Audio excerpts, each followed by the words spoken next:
Good morning, everybody. Dave Schmidt along with Matt Nestor and producer Tom Warner. Talking sectional basketball. It was a big night for the Nick 10.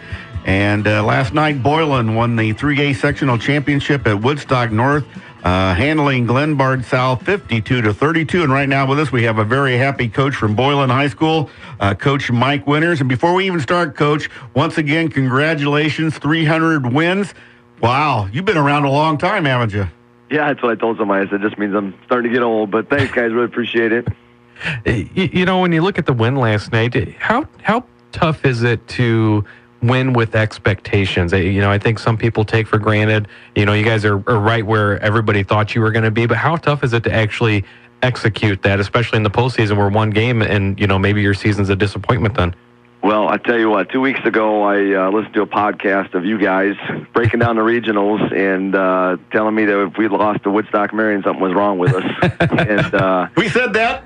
And you also said, I haven't seen Woodstock Marion, but I'm guessing. And I'll tell you what, Woodstock Marion was a very good team. Mm-hmm. You know, they've got some really nice pieces. Potential Division I point guard. They got a 6'8" junior that's a potential Division I player, and but our kids handled it. They played outstanding against a really good team. But that's the kind of stuff you just kind of deal with when you know, when you've won 30 games and everybody just expects you to keep on rolling. But you know, our kids have handled it extremely well to their credit, and they don't look past anybody. You know, when you look at last night's game, you know, what was the key to bringing home that sectional championship? You know, the one thing we've been really kind of pushing them even harder than usual on is defense and rebounding, and make sure we're communicating out there on the floor in an extremely loud gym, and everybody's on the same page. And we haven't been great offensively. I didn't think, you know, either sectional game was a great game for us offensively. We didn't shoot it. I think we shot 37% last night, which obviously is well below what we're used to. But you know, we just guarded extremely well. I think I was going through stats last night and about 2 a.m, and we gave up 24 field goals in the sectional, and that's in both games. So that's a good indicator of just how well our kids are playing on the defensive end right now. And you have to, because you're not guaranteed the ball's going to go in the basket, and now you move to bigger arenas with difficult shooting backgrounds that they're not used to, and just got to keep playing defense. You know, I look at you and Auburn, and the one thing I notice about both teams is that you guys are teams. It's not based on one guy doing all the work or getting all the glory. And you're like Auburn. You guys depend on that whole team to be working, kind of like a big engine, you know, that has every part. As long as they're all running together good, things are going well. And that's got to be fun coaching that. It is. Our kids are so unselfish, and it starts, you know, our seniors, you know, Luke McDermott and Sam Fairley, and Hunter Deckman had a great game. Hunter Deckman's a kid. He gets 5 points every night, but man, he's just diving all over the floor. He's definitely been one of our leaders, and you know, our seniors have been great. You know, we got a senior, Sean Wisby, who barely gets on the floor, but the kid is just outstanding. He's one of the best leaders and best teammates I've ever coached, and this team is just full of those types of kids. And you know, we got a lot of kids playing through injury right now and just kind of toughing it out. So all of that makes it very enjoyable and very rewarding, and certainly they deserve the credit. You know, I know sometimes coaches like to just have a 7-man rotation set, but how much fun has it been to coach a team where you really do? It seems like you got everybody on the roster engaged one way or another, and anybody that steps in can just contribute. Well, and here's the best part. You know, we've shortened it a little bit in the postseason, but I think last time we played 11 guys for the first 3 quarters, which is kind of back to what we did during the regular season. But you know, I mentioned Sean Wisby. He's got that bench going regardless of whether he's playing or not. He's just one of those kids, and he's got them all actively engaged. And you know, I wish I could take credit for that, but I got to give Sean most of the credit for that. He's just been great for us. So when a team really likes each other, it makes it easy. And they've certainly bought into the fact that their role is important regardless of how much playing time they get on game night. And I think when you have a team built off of that, you know, you can do great things. Caden, you talked about going to a big arena. Next week you go to NIU, which is a great atmosphere for high school basketball. Do you have plans to maybe go like to Rock Valley College or somewhere and shoot around maybe at practice or two, or are you okay with all that? Talking to Coach Doty last night about midnight, about 1 o'clock out there in New York time, and trying to set something up for Monday. So, you know, hopefully he's going to come back and we're going to get a chance to see the national championship trophy that they bring home and get a chance to get a little work in on the, you know, the bigger court is nice. We play on a bigger court down at Pekin. A lot of those high schools down in Central Illinois have the 94-foot floor. So, like our Pekin tournament, we played on 94-foot floor already. But to me, it's a shooting background. You know, Rock Valley is the closest thing we have to be able to kind of duplicate that. So we'll get out there Monday and take advantage of that. You know, I don't think some people maybe quite understand the difference on that. What is it about that shooting background that makes it a little bit more difficult? It's just a depth perception. You got an arena is just wide open on both ends, and our kids are used to shooting at a white wall usually right behind the basket, and it changes your depth perception, kind of tricks your mind a little bit at first, and it doesn't take a long time to adjust. I think you see that during games, but sometimes you do see some really low-scoring games when teams get in those bigger arenas, and that's part of it, I think. I was looking at those Woodstock North bleachers. Are they really that ugly blue, Mike? I mean, yeah, kind of a teal blue. Yeah. Oh man, it's unique. That's for sure. You're being nice today, aren't you? Luckily, there's a lot of space there because I know on our side it wasn't so bad because we had so many fans there. They covered it all up. But the other side, you can see a little bit of it. When you look at this year, I think people underestimate the Nick 10. We were talking about that earlier. I think the Nick 10 really does provide you with some good competition. You guys knock each other around the whole season. We're talking like a team like Belvedere who won their regional and made it to your sectional. But I think there were some really good games that prepared you for this little run you're having.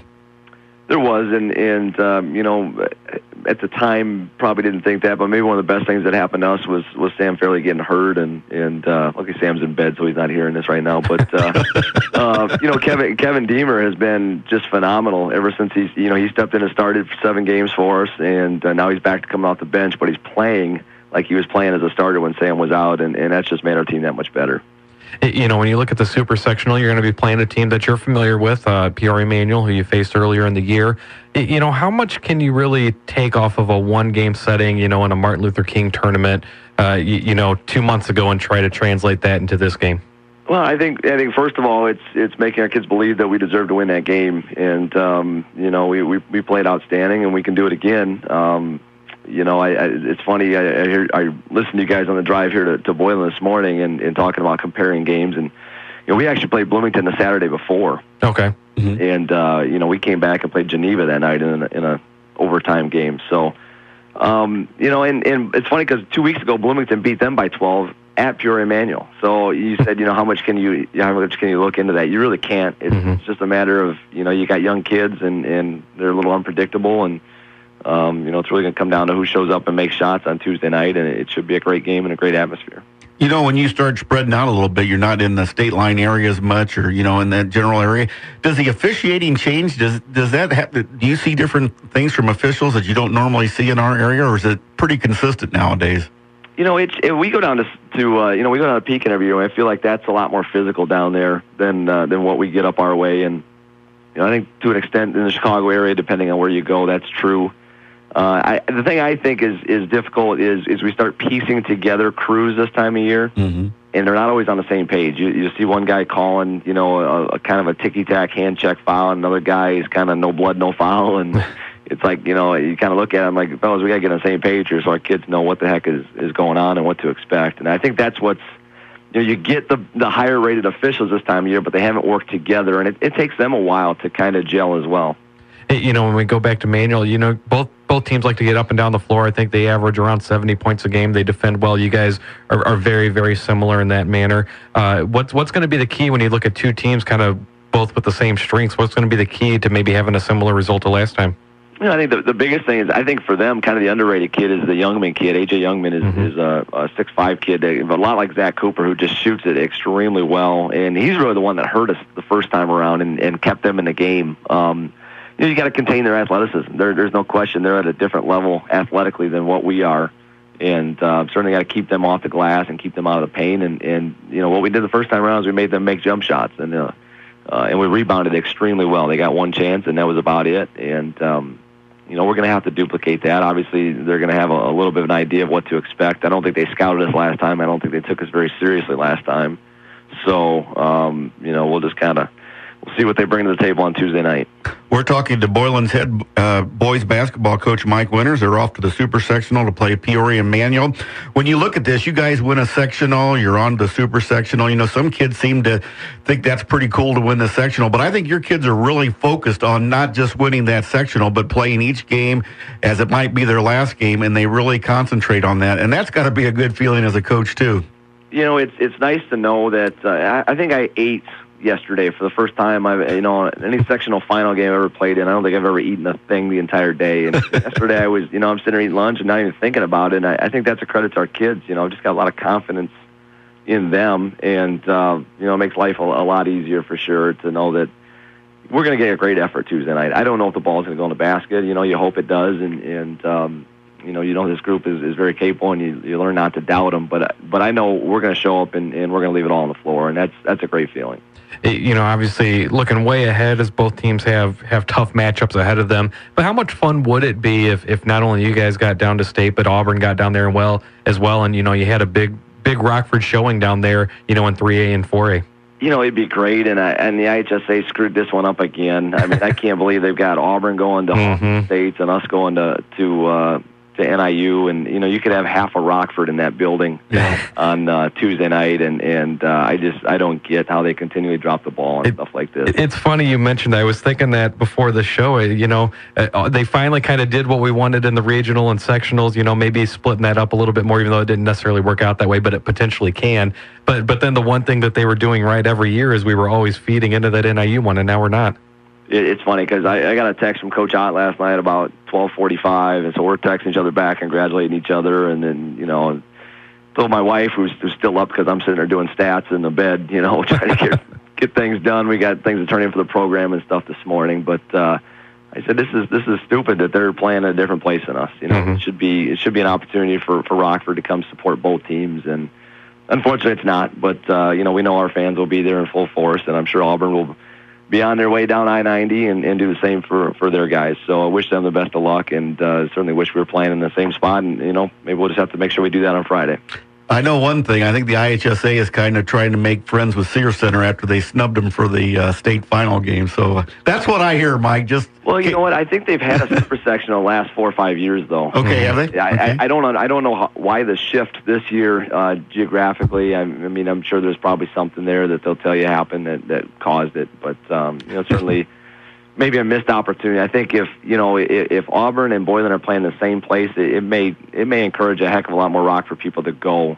Yep. And see 2 games and make the trip. So I think the casual fan that may have been motivated by that, they're going to miss out on. And $10 a ticket, that's a lot of money. But cost you that much to park at Sears Center, I think. That's probably the same at NIU as well. Real quick, you talked earlier about how Manuel, probably didn't scout you guys, didn't take you too seriously the first time around. Obviously, that won't be an issue this time around. And they're probably going to have some motivation having lost to you before. How do you get your kids to maybe, prepare for that factor, that revenge factor? I'd be plotting in years past. I've got no worries there. I really don't. This, our kids are probably already watching. They have a ability to access film online, and they're probably already going back and watching that game. And Coach Casper and I, your guy, Coach Casper, is on his way in here, and he drove down to Peoria last night and scouted them and filmed that game. So we're gonna meet here in just a few minutes, and we'll add that film to our library, and our kids will be all over it today before I even get to see them again tomorrow. So really no concerns there. We've got a chance to set the school record for wins on Tuesday night, which at a place like Boylan, that's really saying something, and a credit to our players. And Boylan's never finished higher than 4th with all the great history, and our kids are really motivated by changing that as well. So there's a lot left on the table for them, and motivation is really not an issue right now. You mentioned Coach Casper. Real quick, taking a big picture look at your program. Your lower levels are performing really, really well right now too. It's got to feel good to kind of have the whole program rolling at this point. They are, and that's first of all, our coaching staff is the best. I mean, I couldn't be in a better situation to have 2 kids at home and to be able to just entrust our lower level coaches with their teams and fill me in on what's going on from time to time. I wish I could get there more, but Coach Casper and Coach Powell with the freshmen, they won the league and won the conference tournament this year, and their sophomores went 13-3 in the league, and we've got some really nice pieces coming from that sophomore team up to the varsity level next year. So we're excited. In our class coming in next year may be one of the best we've had. So, and that's saying something with this freshman class and this junior class. So, it starts with our coaching staff. I told our sophomore coaches last night, Coach McAllister and Coach Venstrom, that they should take a lot of pride in what's going on right now, because they've put in a lot of hours and a lot of hard work, and it's certainly paying off for our program. And plus, Gordy can talk to you about his girls' dancing career, and I'm sure you look at those films just as well, don't you, Mike? Well, we've tried to break those down and help them out wherever we can. I'm not sure Gordy and I are quite the experts in that area, but yeah, so I'm sure he's off to, I know he wanted to meet early this morning, so I'm sure he's off to dance somewhere, and he's the best dance dad there is. So yeah, take some pride in that as well. He looks great in a tutu. I heard so. Well, luckily I haven't seen that.